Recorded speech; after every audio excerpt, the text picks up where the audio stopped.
So myself, Unisha, IT branch, third year. So myself, Harsh Kumar. I am in third year electrical engineering branch. So today we have Dr. Anil Kaul with us. He is an alumnus of 1982 to 87 batch of NIT Kurukshetra, erstwhile RAC Kurukshetra. He is a pioneer in the field of artificial intelligence and machine learning, and currently he is leading AbsoluteData and is Chief AI Officer at Infogain. Previously, he was a director at Personify and an associate at McKinsey. He aims to revolutionize sales and marketing using artificial intelligence. So welcome sir here. We hope we learn a lot today. Thank you. So, sir, first of all, how was your day? Exciting day, and it's always nice and fun to come back to Kurukshetra.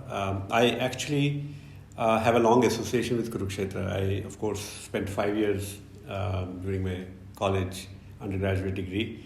But my father was a professor here in Kurukshetra University. So I grew up in Kurukshetra. So I used to be a day scholar. So I lived in Kurukshetra for quite a while. So it's always nice to be back. So have had a good day today. Yes. So, sir, what were your first thoughts, entering the empty corridors once again, like all those memories are in. So, how was it? I think, there's, of course, a lot of memories, but there's also a lot of new things on the campus, right? Place that we are sitting here didn't exist when I was in college here. So, yes, I think it's a mix of old memories and remembrances of the experiences that I had, but it's also nice to see that the campus has become so much better, facilities have become so much better, and students look a lot younger than I thought we used to look at that. I don't know. So what was the most intriguing part about the new infrastructure we had in our institute? Like anything, clicked like, this, we didn't have this, if that would have been there, would have been good for us, something like that. I think part of it is that having infrastructure means you can do a lot more things, when we were here, there were certain constraints. But also, it's that it tells me that the institution hasn't stayed at the same place, right? We need to be moving forward. We have to compete with the rest of the world. And to do that, if we don't have world-class facilities, we won't produce first-class students. So from that perspective, I'm very happy to see that. I also had a chance to meet the director, Professor Reddy, for a little while. And it's nice to see that, there is a lot of positive energy going around in the institution. And I hear from everyone that people are very serious about studies and what we used to be at the time. Which is good. And we actually do hire people from NIT. Like over the years, we've hired and I've seen students that we've hired do really well at AbsoluteData as well as in their careers subsequent to that. So it's a nice thing to go through that experience. Yes, sir. So, sir, you had multiple degrees. Firstly, you had mechanical engineering bachelor's from NIT Kurukshetra. Then you had an MBA and a PhD in quantitative marketing. Sir, then what is the thing that grew you interest in AI, ML and AI after having these 3 degrees? Yeah, that's by the way an interesting question, and interestingly somebody asked me this same question just yesterday. I think part of it was chance. I don't think I knew what AI and machine learning will be what it is today. Part of it was also, being an engineer, you're always more interested in mathematics, in, things that can be modeled. So I think it was partly that. Part of it was also the opportunity that you get. So when I was at Cornell, we had a chance I had a chance to attend a lecture by one of the professors who had actually come up with the term artificial intelligence, whose name right now I'm just blanking on, Herb Simon, Professor Herb Simon from Carnegie Mellon, and he talked about AI, and he's actually a very accomplished guy because he got 2 Nobel Prizes, and so that kind of got me interested in this. So I wanted to apply AI, machine learning at that time to understanding human decision making. Because, in marketing, that's one of the core things we understand, which is how do humans make decisions. And as that piqued my interest as I was building these models for my PhD, I experimented with using neural nets at that time. I was experimenting with using some of the fairly advanced machine learning techniques which even we use today in the work that I was doing. However, I think the computing power wasn't ready. The techniques weren't as matured. We didn't have as much data. So we were not able to make a lot of progress in terms of, so my PhD thesis really didn't have a lot of AI machine learning in it, by the way.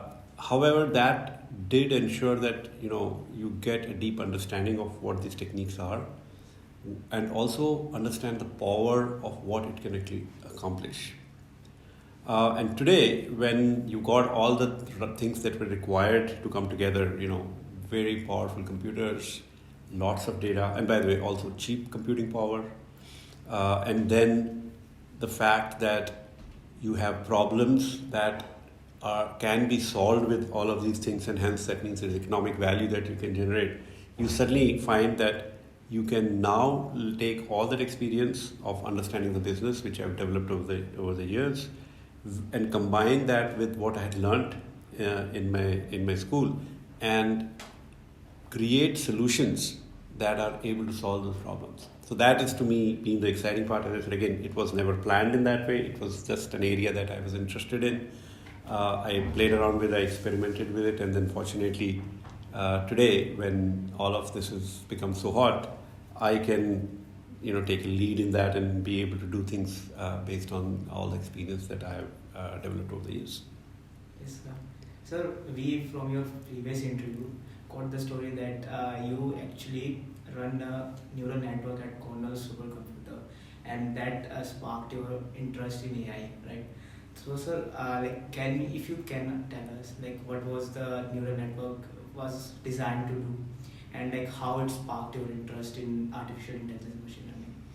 Yeah, so that's true. So, at that point of time, if you wanted to run a neural network, you had to book the supercomputer maybe 6 to 8 weeks in advance, and we would get 45 minutes of CPU time. That's basically because you had to actually pay for it. So you had to find a grant that would pay for that particular time. The reason I was interested in neural nets at that time was because I was trying to compare and see what are the situations where a neural net works better than the traditional statistical techniques. So that was basically what I was trying to look at. And what I had found was that in situations where incidents happen very infrequently, where there is where the data is mostly zeros and there is one somewhere hiding there, the traditional statistical models don't do a very good job. They typically tend to just predict zeros because that tends to explain most of the cases. And neural nets used to do a very good job of predicting those infrequently happening events. So that was basically what I had done as an experiment at that time to figure that out. And again, unfortunately I now look back and wish that I had published that paper, but it was good learning of what it goes because learning all of this, that is essentially where it came from. But as I said, for the thesis paper that I had to write, I couldn't have waited for the computing time that I would have got on the machine, so I had to write a more traditional topic, and that's what I did. So starting AI and machine learning way back, how did it give you an edge in present time, starting it way back? So. I think, so I started then, and by the way, I kept on trying to experiment. I think 97, 98, right, which is probably before most of you were born, I was working, and I actually tried to use a neural net. No, I tried to use a neural net to optimize an Excel spreadsheet, right? Because when you create a very complex financial model in spreadsheets, and you'll guys see that, financial models tend to be very complex in these huge spreadsheets that you create. So I had an idea, which was that typically when you optimize something, you have to have a mathematical function, right? Now an Excel spreadsheet, when somebody's created a model, it's very difficult to write a mathematical function there. So I had this idea that, what if I were to run a spreadsheet with lots of random inputs and create a data set and then have a neural net that gets trained on that, because then it will behave exactly like what the spreadsheet does. So I tried it didn't work again. I think still things were not ready. The next thing that really happened was 2014. We started working with a mining company in the US, and they basically had a lot of sensor data. So what happens in these mining companies is you have what are called open pit mines, where you're just digging a hole basically in the ground, and they have these big trucks that they're like 3 or 4 story tall trucks, right? So they carry all this ore out. So this company was actually a pioneer in this space because they put sensors, 250 sensors on each of the trucks.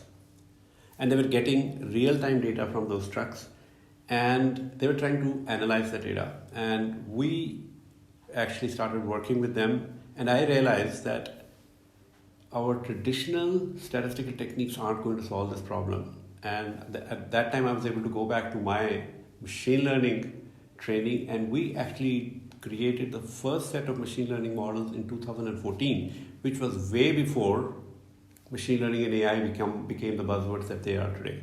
So what that did was that as a company, we have continued to be ahead of the market in terms of AI and machine learning and using those techniques to solve business problems.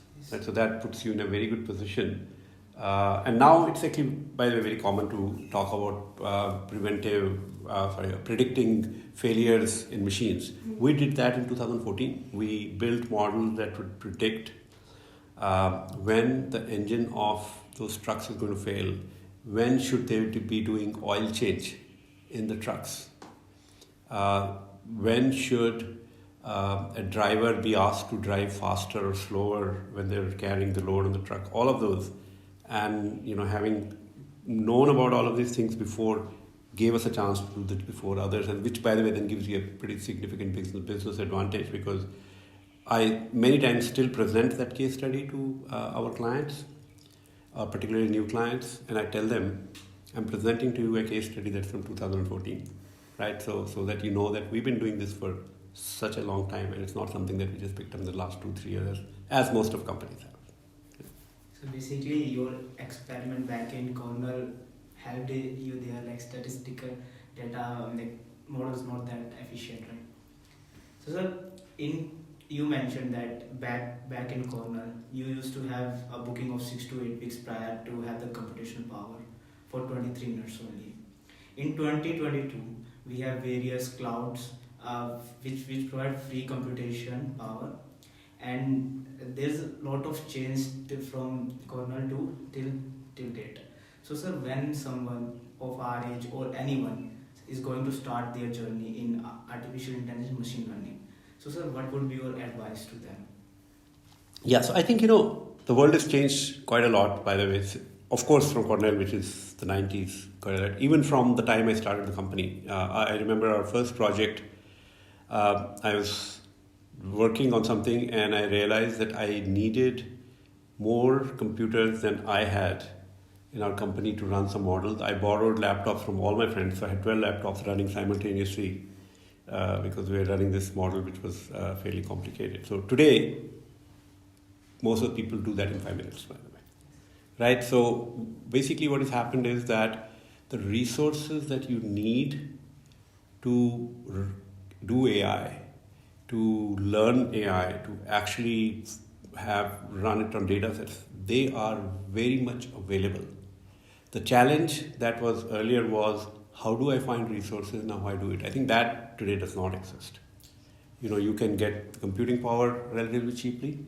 There is enough material available on internet, on YouTube that teaches you how to do that, and there are enough publicly available data sets that you can use to run this. So I think those things have become very easy. However, I think one important thing that I would always mention is that don't think of AI machine learning as quote unquote software programming, because that's a mindset that I see a lot among young people, which is that I know Python, I know how to write this particular algorithm, so I'm really good at AI machine learning person, because it's not. To solve a problem, and it can be a business problem, it can be any problem, with AI machine learning, you actually need 4 different things. First, of course, is an ability to build a good predictive model. But that's not sufficient. And I'll tell you, 90% of the people just talk about that part, which is how to build a good model. Yes, that's important. It's necessary, but it's not sufficient. You have to have 3 other things along with that. Second is what I call analytical frameworks. So let me explain to you what I mean by analytical frameworks. Analytical frameworks are basically methodologies through which you take a complex problem and break it down into smaller parts, and then combine the solution to these smaller parts to get to the answer to the big problem that you have. And those are very critical, because what you're doing is you are making it easier for your models to solve the problem. I can take a difficult problem and give it to the model. It will be difficult. You won't get a very good result with the model, because I'm putting a very tough problem in front of the model. If I break it down into smaller components and use that framework, then I am ensuring that my models will anyway do well, because I'm giving a relatively simpler problem to each of the models. And then I combine those to get the final result. So knowing that there are analytical models that are required, first piece, and second, also knowing what these analytical models are. Very, very important, because that is how we solve good problems. The third piece is understanding context. Right? So when you're trying to solve a problem, if you don't understand the context in what is the context of that particular business problem, you will get solutions that are not practical. So it's very important to understand that context. And second is also learning how to bring that context into the solution that you're building. I'll give you an example of that. We do a lot of work in sales and marketing, right? So one of the tools that we've built is a tool that tells a salesperson what product you should be selling to a particular customer. And this is for a B2B situation here. If you forget about the context, what will happen is your models will always recommend the product that sells the most, because that's what the data tells it. However, we know from salespeople that when you go to a customer, it's a lot more exciting for the salesperson and for the customer to talk about a new product. Because they know about your product. So the question is there a new product that I should be talking about? When you understand that is the context that we need to bring in, your recommendations will change. But the important thing is knowing, how do I now bring a new product recommendation into my model? So the way, for example, we solved this problem was to look at incremental change or acceleration in sales in the last 3 to 4 months, because that would then recommend newer products which were growing and doing well in the market in that. So again, having an understanding of the context and understanding of what is the business problem is very important, and then also knowing how do you bring that in. Then the fourth component is technology, right? How do you build a solution that can be productionized easily? How do you build a solution that can be scaled up easily? Something that will run on its own independently, is reliable enough, is robust enough to run. How do you build that kind of solution? So you have to think about all of these things. That is what gives you the final solution from AI, right? So if any of you guys is thinking about doing a startup, please focus on all these things, because if you are going to build a good product, you have to have all of these things together. Just knowing how to build an AI model good thing, but that's not going to take you and let you build something that can be of value, that can be practical, and that will actually get used. So that's kind of things that I think are important for everyone to know. Okay, so I was reading an article on Tech Crunch. So they said the next biggest thing in the field of artificial intelligence, data sciences, and machine learning is ML ops. So what do you think is the next biggest thing about this field?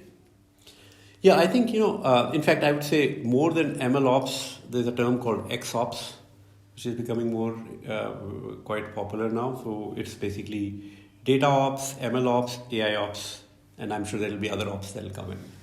And the reason is that traditionally when you build a solution as a application, maybe as a technology team, if I think it from that perspective, your job ended when you built the solution because you put it somewhere, you were done, and you walked away.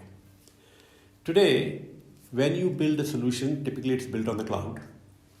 Your job actually starts in a very different way the day the solution is ready and put on the net, put on the cloud, because you had to think of so many things which you never had to worry about earlier.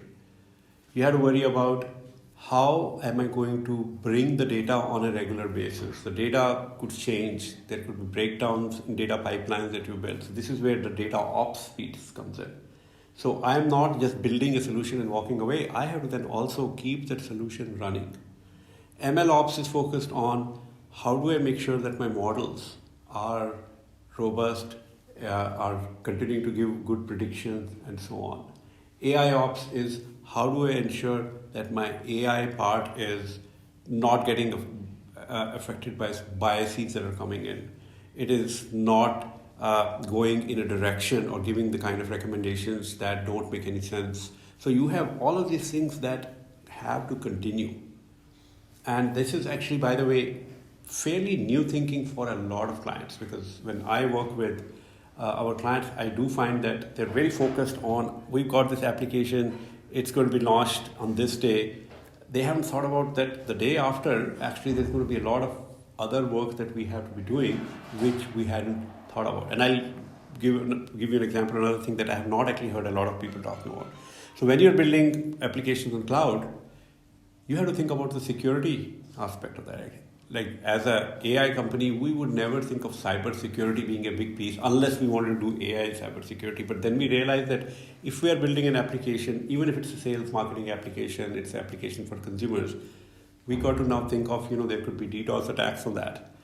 How are we going to take care of that? So this is just kind of brought in so many different aspects into what traditionally was a relatively narrower field. But today it's become much broader, and by the way, also a lot more central and important to the organization. Right? When I started doing analytics on the corporate world side, if you went to a CEO, they would say, "Oh, I know this is some stuff that these guys do at the back end. I don't know what that is." But the situation today is very different. Last week, actually, we had a meeting with the CEO of one of the large travel technology companies. And I counted the CEO say AI and machine learning 15 times at least, and I stopped counting after that, right? Because it's become central to everything that they're doing. But it also means that what we as AI machine learning professionals need to do has also become broader and involves now a lot of things that we need to build, integrate beyond the core pieces that we have traditionally done. So those are the kind of things. So ML ops and all of these things are happening today. I'm pretty sure there will be more things that will happen as we go over time. But these are all areas now. As a young student, you have to make sure that you be on top of these things. You learn these things because this is where you will get the best opportunities. This is where you will build the foundation of your career. And 20 years later, that will make the difference to where you are versus anyone else who hasn't done that. So basically, apart from having the right skills, you have to have skills for reusability and security as well. Absolutely. Yes, sir. So, sir, nowadays, data science, ML, AI, these are buzzwords. Other than this, we also have blockchain, decentralization, and all. So what do you think would be the future of blockchain and AI, like a combination of both? What could be the possibilities we can have in using both? Good question. And unlike all other questions which I knew how to answer, this one is a little tougher one for me, I'll tell you that. And the reason for that is that, I understand blockchain, I don't understand it at a level where I can give you a very good answer. So blockchain, as I understand, is a great technology for areas where you need to build trust, right? Because you have data which you can trust because of the way blockchain is and the copies that it keeps and all of that. And there are a lot of areas where there is very good applications of blockchain technology happening. Forget about the cryptocurrency piece, which of course everyone hopefully puts some money into it. But outside of that, from a food technology perspective, so we do a lot of work in the food industry, for example. So, being able to track the freshness of products that you're buying, all of those blockchain has a lot of applications. Since I don't understand it deep enough to be able to say how now AI comes together into that, so that's why I'm kind of punting on that question. I'm pretty sure there will be some point of time where people will be able to bring those together. However, I think my sense right now is the blockchain itself needs to advance to a level where it creates the impact without having to bring in other pieces into it. And then you will have those, the AI and other things coming in and improving it further. At least that's my understanding, and again, as I think of it as a very non-expert answer, particularly because of the blockchain piece, which I actually don't know that well. Okay, sir. So in 2016, US elections, I want to quote that data was used to manipulate the votes of the voters, and that's why Donald Trump won. So, sir, we saw what data can do and what AI can do if enough data is provided to that. And Elon Musk quoted once that AI is very dangerous if developed without the without the umbrella of the government. And on the other hand, we have Jack Ma, who believes whatever we do, AI won't or computers won't be able to outsmart humans. So, sir, what are your views on both these comments, and what do you think would AI be able to outsmart the humans, or it is ethical to give AI such powers in this society? Yeah, by the way, that's a very interesting question. Of course, the answer will lie somewhere in future, and we'll get to know as to what really it is. But my perspective is that AI is like any other tool, right? If you think of any tool that humankind has created, there are good things that it can do, and there are bad things it can do. Of course, it depends more on the person who's creating that AI than AI. If they want to do bad things with AI, they can do it. If they want to do good for the society, they can do that. So I think it's, in that sense, I think AI is a tool very much like that. Yes, AI can be used to manipulate, but data has been used to manipulate people forever. This is nothing new. When you walk into a movie theater and they show an ad, there's data behind it trying to put in messages in there which they know or which the creators know or encourages you to buy a certain product. Now it's I don't know if I would call it manipulation, but it is something that data has always been something that it does. What AI does is it makes that ability to change human behavior significantly stronger, faster and better, right? So that is the power that AI provides. And the question at the end of the day is, you can use it in good ways and you can use it in bad ways. Yes, we do have to be very vigilant, because it is possible to use it in ways to manipulate people, or rather get people to do things which might not be the best for them, to get people to do things that might not be the best for the society. Absolutely possible. So we have to put guardrails on it. So I don't think you can have AI or any other product for that matter a powerful technology that doesn't have guardrails, because it will always be, by the way, humans, as I said, not the tool, which can create that negative impact. The second is, can AI someday become so powerful that we lose control over it? That's the way I would kind of think of it. Because as long as we can control it, I think it's less of an issue. I am actually quite optimistic on that one. I don't think that will happen. I do believe that there's always going to be somebody who's creating that, and there will be ways to control it. There is I think, relatively smaller chance that we end up creating something that can't be controlled, but I do still believe and trust in human ingenuity of figuring out ways to solve those problems. So I think if we put the guide rails around it and we are on the guard, we will be able to use AI mostly for good and get the value that it can create. And that, I believe, is tremendous value that it can create for the humankind and for society. But it won't happen without us being very, very careful about how we use it as we're creating this technology. So then you expect that AI would be powerful enough that human would need to find a way to kind of stop it, when it could outsmart. Considering you have been with the AI till the start, you have seen its growth. So you have seen its rate of growth. So what do you think would AI be in next 10 years, 20 years? How much would it grow? Let me tell you a story. And this story actually comes from a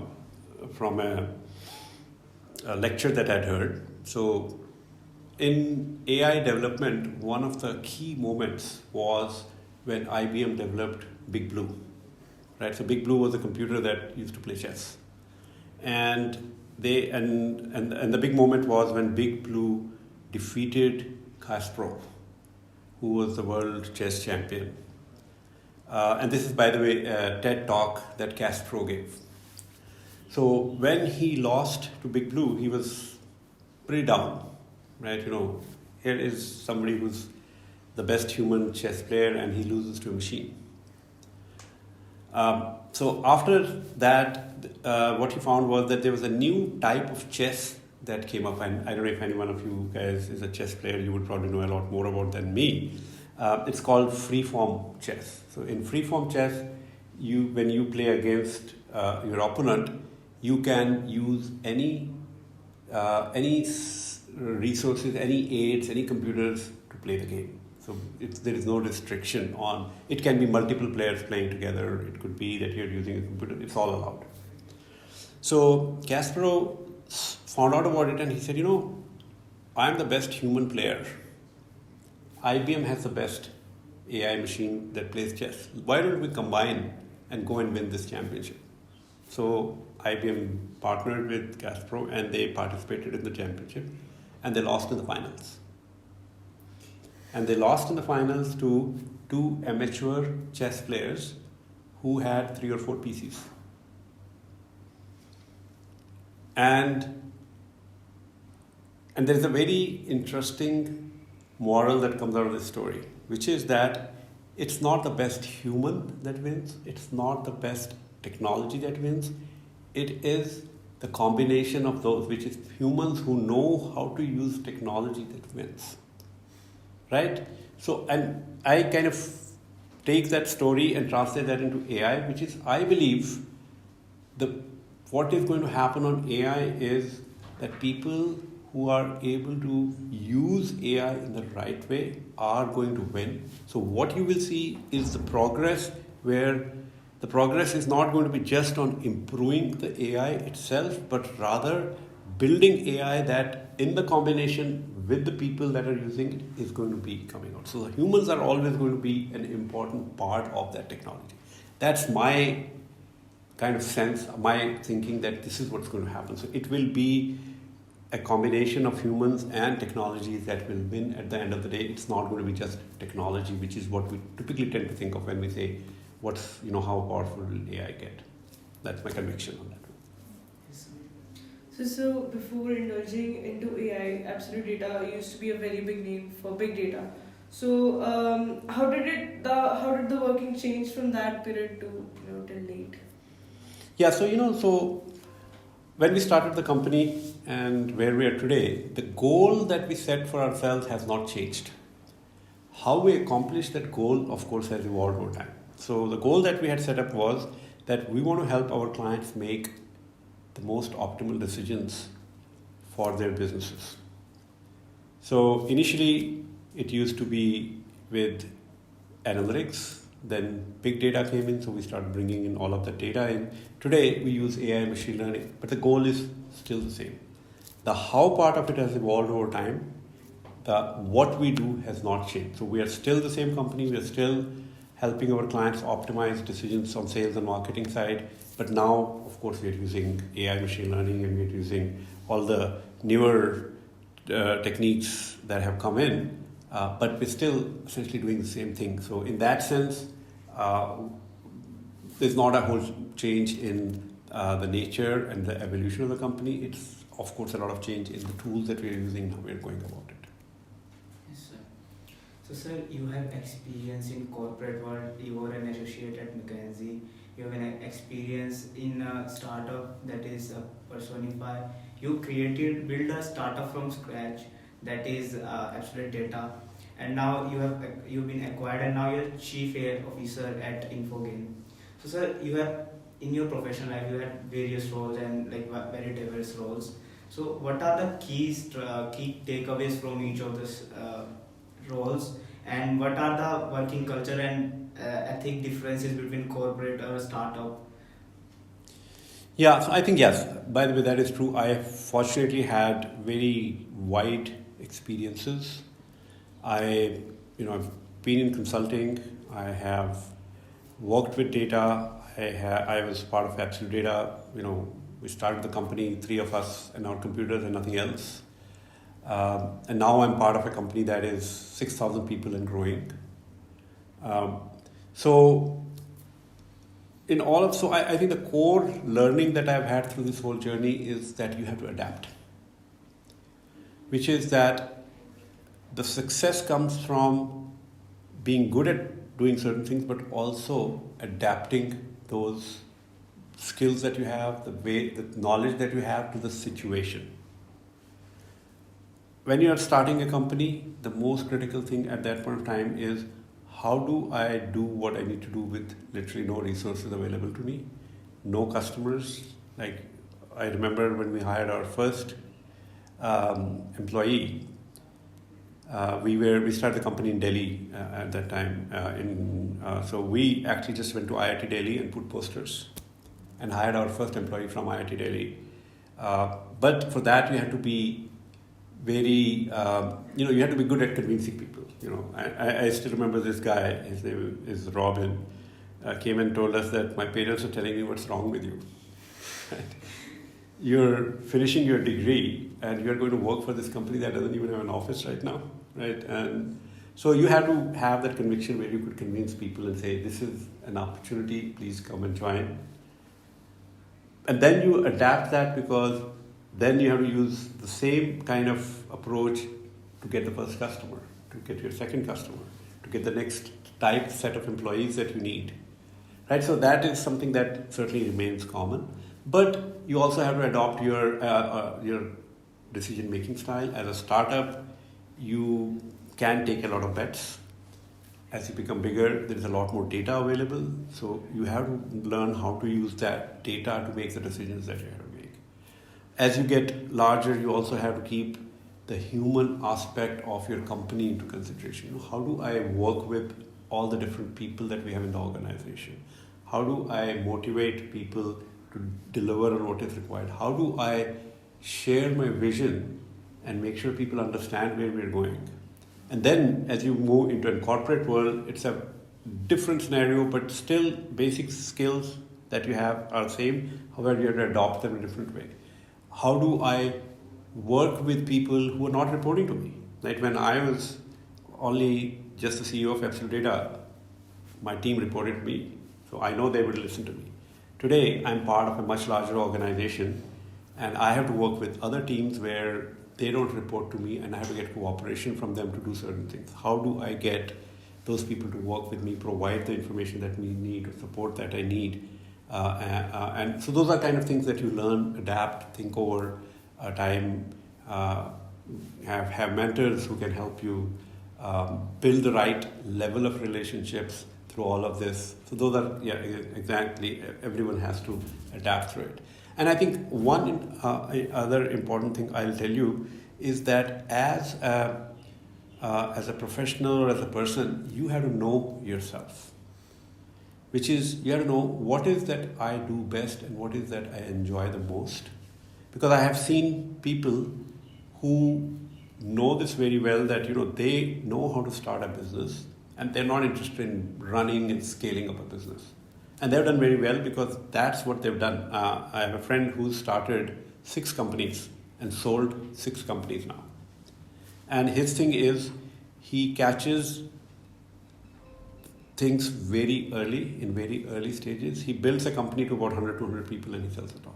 Because he says that after that, I don't enjoy it anymore. I'm very good at problem solving, putting all of this thing together and do that. I have other friends who have built a company and they've continued with that and scaled up because they like that part of it. So I think that's another piece. When you're doing all of this, know yourself, what is that motivates you, what is fun, what is exciting, and then ensure that's what you do and leverage. Don't try to do something that you're not good at, because then it becomes a tough challenge, because you try, it doesn't work, and it's not something that anyone would want to be in. So that's kind of what I've learned through all of this. So, sir, the general opinion is like if you are comfortably employed at a place, you don't usually, quit it and go for another startup, into dangerous waters. So, what was the thing that motivated you the most about, entering the dangerous waters of entrepreneurship? Yeah, I think part of it was I wanted to be an entrepreneur. I wanted to build. I've always been a builder, which is I always like doing things. In fact, even when I was in college, I was always involved in organizing any festival that was going on, any event that was going on, because it was kind of fun to do that. Though I have a different perspective on the dangerous waters piece that you talked about, because I don't think there was a big risk that you're taking, because I know people always worry about the risk part of it. And at least in my case, I didn't think of that as a risk. And the reason was, I didn't think there was a huge cost to failure. I was starting AbsoluteData. I still remember my point was like, what happens? If it doesn't succeed, I'm pretty sure I'll get a job. I have skills that people will pay me for. I might not get a job that would have paid me as much if I had focused on that, but it'll pay me enough to do okay, and over 6-8 months I'll make up on that. So there's not actually a risk that way, right? So I didn't feel the risk at all in that sense. It was just that I'll try it for 6 months. If it doesn't really work, then I know there are people who will hire me and then they'll just go back to the job. I'll, of course, won't be happy if I had to do that. But it did reduce that sense of risk. And I've seen, actually I have friends who have a very nice job and they're like, I can't leave a job. I've got a family, I've got kids. And I look at it that saying that, you probably don't have enough confidence to say that if I leave this job that I'll get another job like this. If you have that confidence, then there is no risk in it. Because it's a question of 6 months, which is what you're risking, not your career, not your entire life. And I don't think that's that big a risk. That's how I thought about it. How do you, in a generic way, only focus on the positive part of it? Like obviously considering the negative part as well, but going with the flow of the positive part, being optimistic. How do you do that? I don't have a very good answer for that. I'll tell you why. Because I think it's a little bit of my nature, and I know myself. For example, if I feel I get an obstacle, I have a failure, the way I typically deal with it is that I'm really down after something doesn't work. But that usually translates into my determination becoming stronger, which is that I will usually come out of it with a conviction that I am going to do it. And that's, again, I said, it's not something that I developed consciously, it just happens to be like that. And that is what gives me the positivity that you need. So, failures happen to everyone. There's nobody in the world who doesn't face that failure. But it's a question of how do you deal with it and how do you come back from it.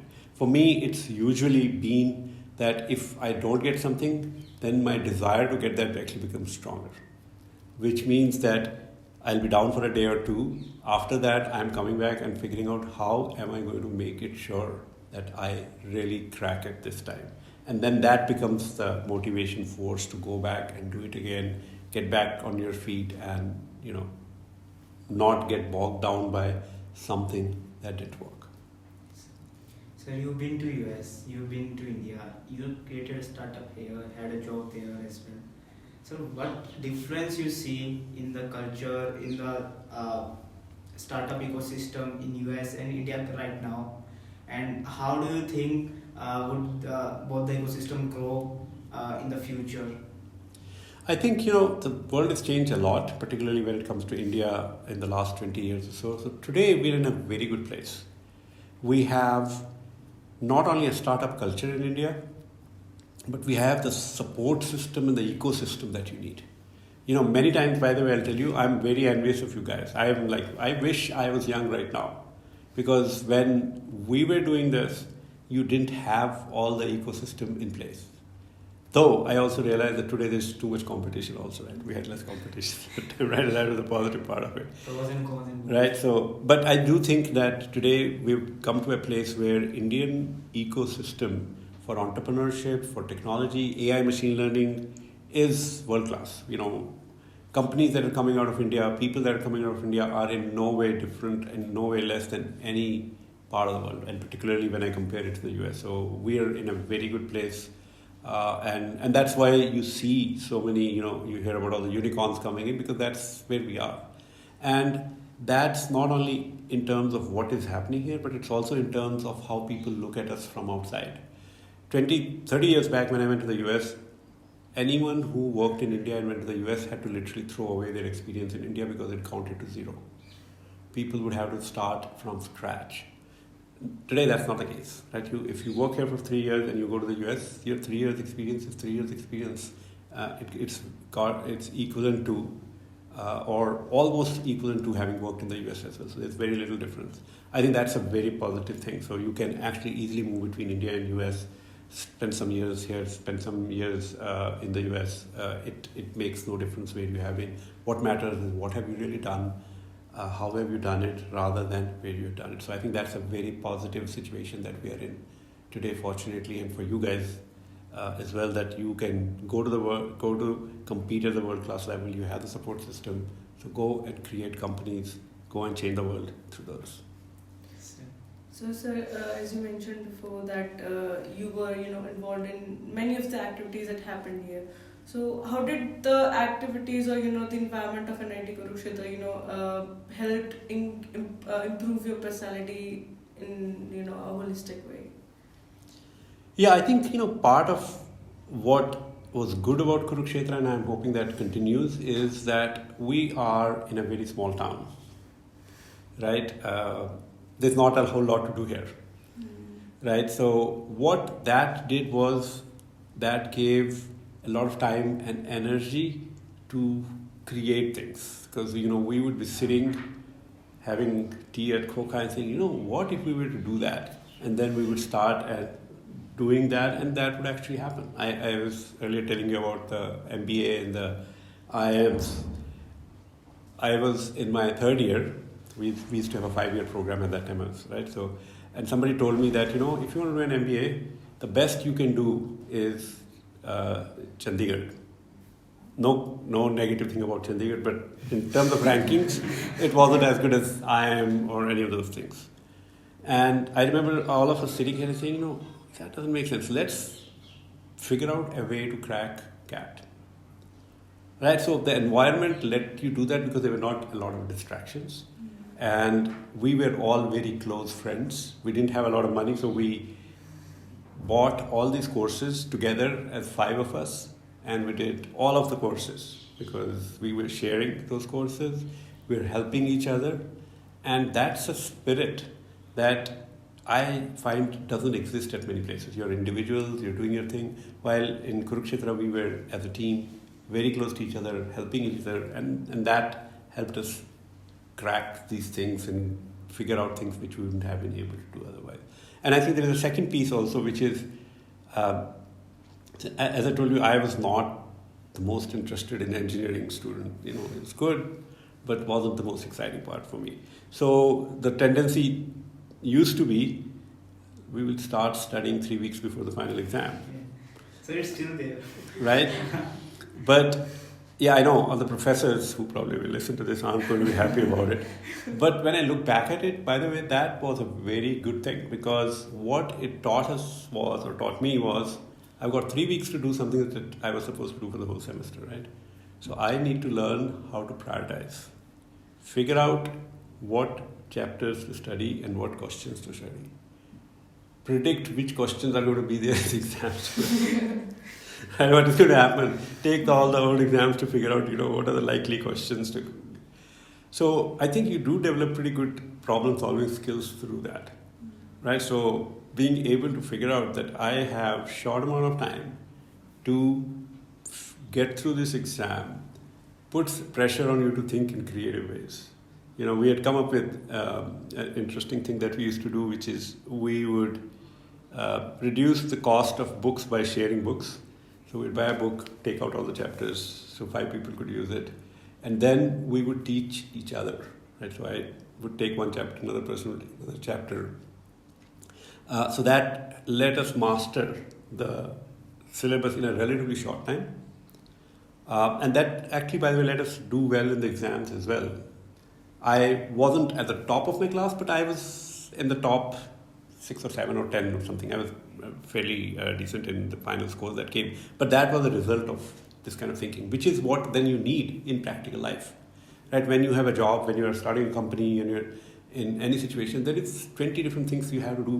What is critical is to figure out what are the 2 or 3 things that I really need to do and take out the rest which are not important, and then doing those well, solving those, getting help from other people to figure out how to solve it. That's what ultimately helps you succeed. So that's certainly something that comes out from my experience. Yeah. So when we asked you about the things that the student needs to know about AML, you mentioned that part, that divide task in the models and then equate. That is the similar technique you've been using. Good point. Very good point. And that you understand the context one. You mentioned which question to predict, like which question will come in chapter. That's also like similar. Thank you, by the way. Great learning for me. I love it. Yes, sir. So while we've been researching about you, we find out, sir, you've been passionate about hiking and all. So would you like to share some memory or some incident when you've been on a hike or somewhere? Yeah, so I am very passionate about hiking. I've been seriously hiking for almost 12 years, 13 years, 15 years actually.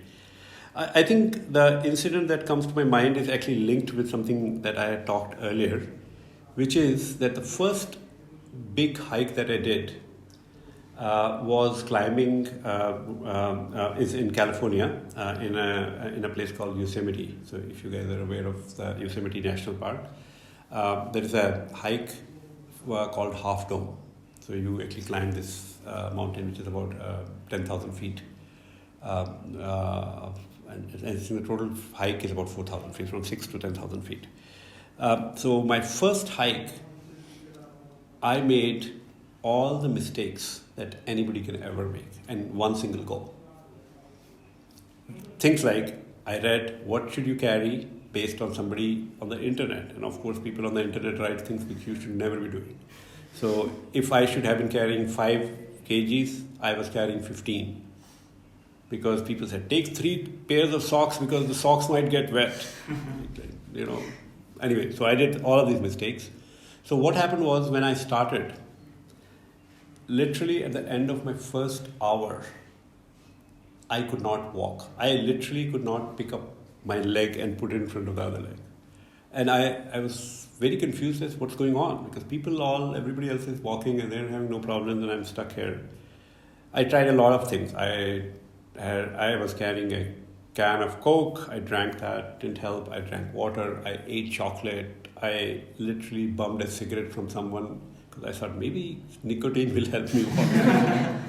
And there's this guy who's smoking, so I go to him and ask him, can you just give me a cigarette? Even though I don't smoke, by the way, right now. But so I smoked that cigarette, didn't help. Then I said, that I have two options. I can continue walking or I give up. And what I did was I counted 10 and took 10 steps. And that's how I did that hike. So the hike that usually takes about 7 hours took me 13 and a half hours, but I did it. Which is what I wanted to link up, which is I did not give up. And fortunately, I had good friends because they didn't give up on me either.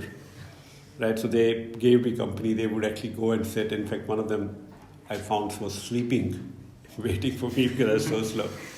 However, having done that meant that next time when I did that trek, I actually did it in 5.5 hours with one break. Because I learned a lot in that of what not to do. And then I have used it. Now I've hiked a lot. I've done fairly tough hikes. Even in India, in Ladakh, I have been to about 6,000 plus meters peaks. But it comes from the same thing that I was talking about, which is, it's that determination, learning, and not getting bogged down. There are times when everything is hurting, you still continue. And so for me, I see a lot of similarities in what I do from hiking and what happens in life. In fact, I have a tattoo on this side of a mountain. And to me, that's basically because I think that's what I like, hiking. The mountain represents that, but it also represents my philosophy of life, which is, yes, getting to the top is always a pain, but the joy that you have once you get there is something that you can't match from anywhere else. Yes, sir. So, concluding the interview, I have only one last question for you. Like, what would be that one advice you would give to yourself, like someone of our age, like to all the students in NIT Kurukshetra and in other campuses as well? What would be that one advice from your lifetime that you would like to communicate? I think, my advice would be, don't worry about the outcomes. Focus on what you're doing. Because I've seen a lot of situations, including many times where I've been, where the focus on outcome takes the joy of the journey away from what you're doing. Because you're always so much focused on, I want to accomplish that, and getting to that becomes not a very fun experience because you're focused on that. And then when you get there, it's like, I'm not having as much fun. Let me find the next challenge and go that. I think that's one thing I would say. Don't worry about it. Focus on doing the right things. You will enjoy it and you will also accomplish it. I think that's one very important thing that I think all of us should keep in mind. Because I know for me, that was a big change once I realized that.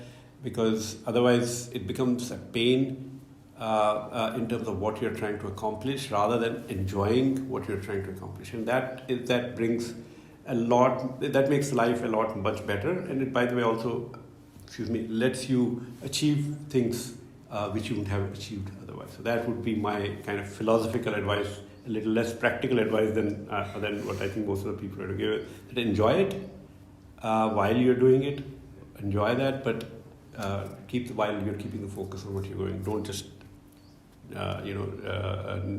not focus on that part of it. Thank you, sir.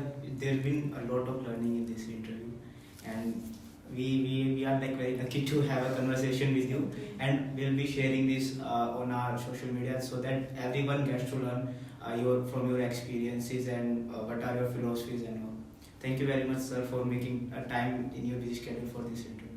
Thank you. I've certainly enjoyed talking to all of you, and thanks for the great insight that you have given me. So for me, this has been, quite a nice thing because now I'm actually going to use that example in some of the other situations as well. But yeah, absolutely, my pleasure. Thanks for asking all these great questions as well.